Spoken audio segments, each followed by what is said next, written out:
Dirjen Cipta Karya Kementerian PU meninjau kantor DPRD Kota Makassar pasca tragedi rusuh. Pasca kebakaran yang melanda gedung DPRD Kota Makassar pada 29 Agustus lalu, perhatian pemerintah pusat dan pemerintah terus tertuju pada percepatan rencana pembangunan kembali fasilitas wakil rakyat tersebut.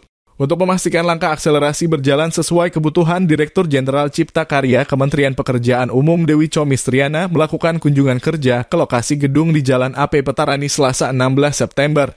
Dalam agenda ini, Dirjen Dewi hadir bersama rombongan pejabat Kementerian PU dan disambut langsung Wali Kota Makassar, Munafri Arifudin, didampingi Wakil Wali Kota Aliyah Mustika Ilham, dan Ketua DPRD Makassar Supratman.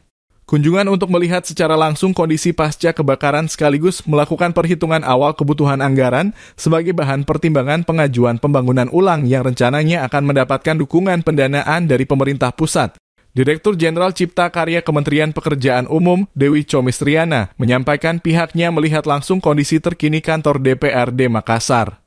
Dari hasil kajian dan pengamatan ada dua masa bangunan yang terdampak. Satu adalah bangunan yang dibangun dan diresmikan pada 1986, usianya sudah lebih dari 40 tahun. Juga menyimpulkan mengalami kerusakan berat. Secara struktur mungkin sebagian masih bisa dimanfaatkan, tetapi dari sisi non-struktur sudah masuk kategori berat. Dari strukturnya mungkin banyak yang masih bisa kita manfaatkan, tapi dari non-strukturnya ini termasuk kategori berat. Dari hitungan awal sebetulnya untuk seluruh masa bangunan ini kami sudah berhitung nih sekitar di angka 50-55 miliar. Tetapi kami harus berhitung ulang lagi. Sekali lagi kami harus berhitung ulang karena ini akan dilakukan rekonstruksi. Pasti akan ada perubahan sehingga untuk biaya kami akan berhitung.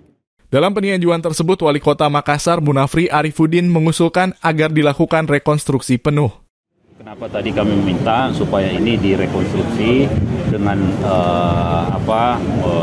membuat kaidah-kaidah bangunan zaman sekarang, baik dari jalur evakuasi, material yang lebih tahan terhadap kebakaran dan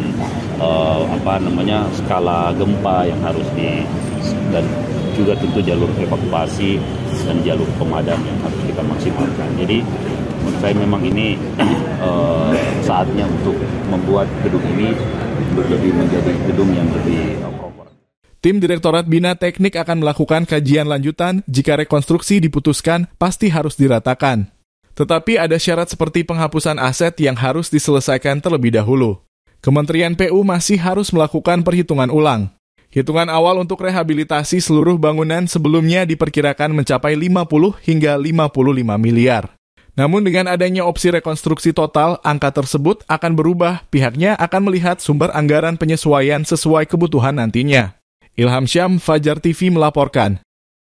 Terima kasih telah menonton. Jangan lupa subscribe, like, comment, and share. Saksikan terus informasi terbaru dengan menekan tombol lonceng hanya di channel Fajar TV.